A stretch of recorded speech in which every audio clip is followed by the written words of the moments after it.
I want to bring in now the incoming Senate Majority Leader, South Dakota Republican John Thune. Great to see you.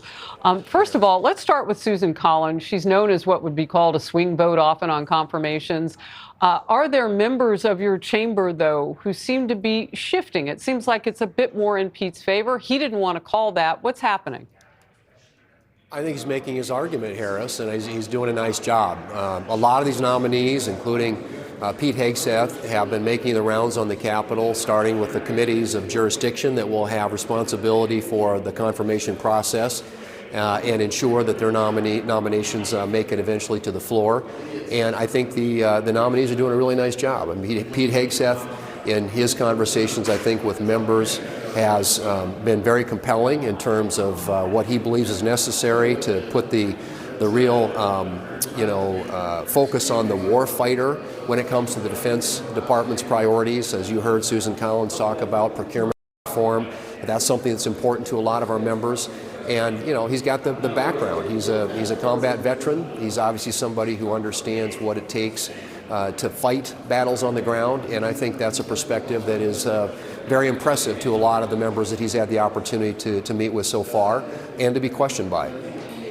You are loved by your voters in South Dakota, have covered you for many years. You're about to play a different role. What kind of conversations are you having with President-elect Trump's incoming nominees, potentially incoming, they're nominees at this point, based on your background, your experience with this process? Well, the last time President Trump was president, Harris, I was the chairman of a major committee, and we had the responsibility for vetting and reporting out and confirming a lot of the Trump nominees, including Secretary of Transportation, Secretary of Commerce, FCC. A lot of those came through our committee, and so I've been through this process. I think that the Trump nominees are approaching this the right way. They're coming in, they've been very open and candid and subjecting themselves to lots of questions from lots of senators from different parts of the country who have different perspectives on these issues and want to hear from them about their vision for the jobs that they've been nominated for. And I think the important thing here is President Trump needs his team in place to be able to implement his agenda. These are the people that he selected. Right. I give wide latitude and wide deference to the president when he makes these selections. We have a job to do, advice and consent, and we will do it and make sure that there's a process that's fair to all these nominees. Well, look, the American people who voted feel that way. Take a look at this. This is a CNN poll that shows that actually, if we can put it up, north of 50% of people like the way, 55% approve of and like the way Trump is handling his presidential transition. So it's what you're talking about. I want to talk a little bit about a couple of things. So a few minutes ago, we learned that Christopher Wray has announced his resignation. He was meeting with, members of the Bureau, his rank and file, and he announced that that will happen at the end of this year, going into January.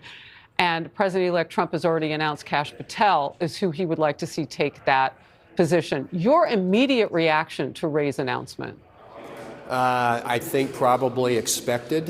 I think when there was a transition, the president comes in, wants his people in place, and I think understandably the people who have those roles today, I think, get that.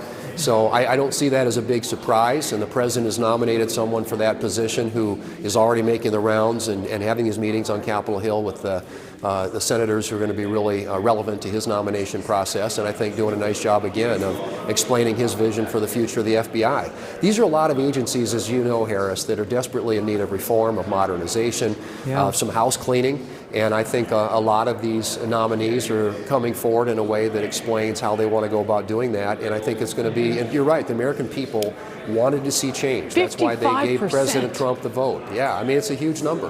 Yeah. And I think it speaks to just the appetite there is in this country for a different direction for the country. The President Trump is giving the American voters that, and we want to work with him as willing partners to make sure that we do our jobs, but also that he has his team in place to implement his agenda. Yeah, I don't know if there is the intestinal fortitude or will among both sides of the aisle to get it done, but I vote for starting with DHS, which has let us down on both FEMA and the department that handles not just emergencies, but the border. Right. I mean, and Secret Service, not let us down, but we need to shore them up and give them what they need. So That's my vote. Not that anybody really cares. Well, on so many levels, it's time to wipe the slate clean, start over, start fresh. That's what the American people demanded. That's what President Trump is going to give them, and we're going to work with him to do that. Senator, great to have you on the program. Thank you. Thanks, Harris. You bet. Up